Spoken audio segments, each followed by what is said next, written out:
Welcome back, friends. We're gonna continue working on our water lily masterpieces. We're gonna now make the flower that goes on top of the lily pad. If your lily pad's already been cut out and you've thrown away your scraps, I want you to flip it over and make sure your name is on the back. And let's put that class code on there so I know whose class that you are in. H for Harris -1 for first grade. We always put our name and class code on all of our artworks just in case they accidentally get misplaced or if we need to pass them out at another day. The next thing we're going to do is we're going to look at a different types of petals to create our flower. You're going to select a color. I have a lot of different colors to pick from. You can choose pinks, reds, oranges, yellows. I think I'm going to go with yellow today. And you can make it any way you would like, but this handout that I'm going to give you is really helpful because it shows you how to start it and how to build on petals until it's nice and full. I think what I'm going to do today, I kind of like the shape of these petals, so I'm going to start here. I could even combine, honestly, if I wanted to start with this center but then make my flower look like one of these, or maybe I want to do this flower but also add a little flower in between each of these petals. The world is yours. You can make it whatever way you'd like. But we all start out with something in the center. So I'm going to start with a big circle in the middle. I'm using pencil because if I make a mistake, I can erase it. If I did this in Sharpie, I can't make any changes. It's permanent. So I have my yellow that I've chosen and I've drawn the circle. I'm going to go ahead and start making the petals. Let's look at how this petal starts. It starts at the circle, goes out and makes a little zigzag, and then comes right back to the circle. Let's try and do that. We want to make this as big as we can. So I'm going to start at the circle, curve out. Whoop, there's the edge of the paper. That's how I know I need to stop. And I'm going to make that zigzag. Let's do a couple zigzags and then back to the circle. There's one petal. Let's make another one. I want my petals to be touching. I don't want there to be a space or a gap in between them. So I'm going to put my pencil right next to that petal I just drew and make another one. The petals need to go as far out to the edge of your paper as you can. So that's about as far out as I can go. Zigzag, zigzag, zigzag, back to the circle.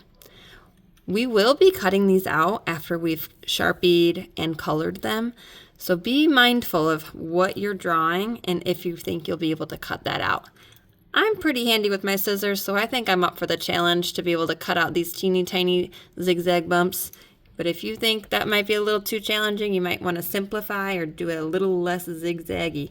Okay, pencil right at the end of that last petal because we want our petals touching. We don't want spaces. I don't want to start here and leave a big gap. So right here, I'm going to go out to the edge of my paper, zigzag, zigzag, zigzag, zigzag, zigzag, back to the circle. Out, edge of the paper, zigzag, zigzag, zigzag, zigzag, zigzag, back to the circle. Make sure there's no gaps between your petals. It looks like this petal's a little shorter than this one, and that's okay. That is completely fine. All petals are unique. Out to the edge, zigzag, zigzag, zigzag, zigzag, back in. How much space do I have left? Maybe room for 2 more petals if I make them thin enough. Looks like I can start one and maybe make the middle of them end right there. So that's what I'll do.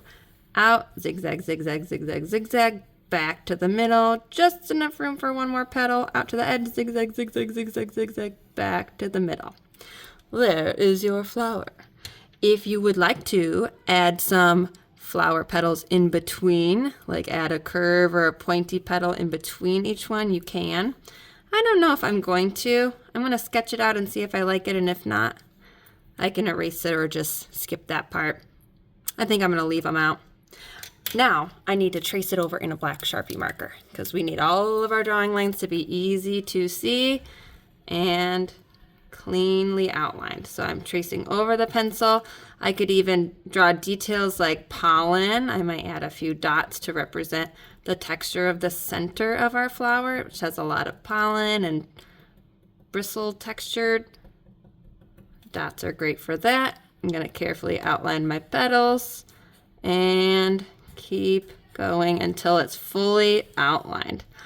Now, if we have time, we're going to start coloring these. We're going to use crayon today to color these because we're exploring all art mediums.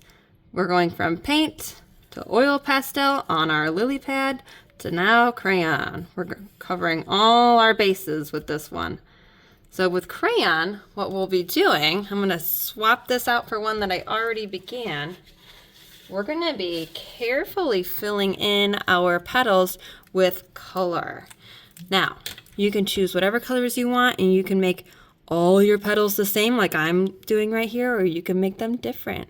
You can add patterns or polka dots or any sort of design that you think will make your flower look unique, but it does need to be colored in all the way and color in neatly.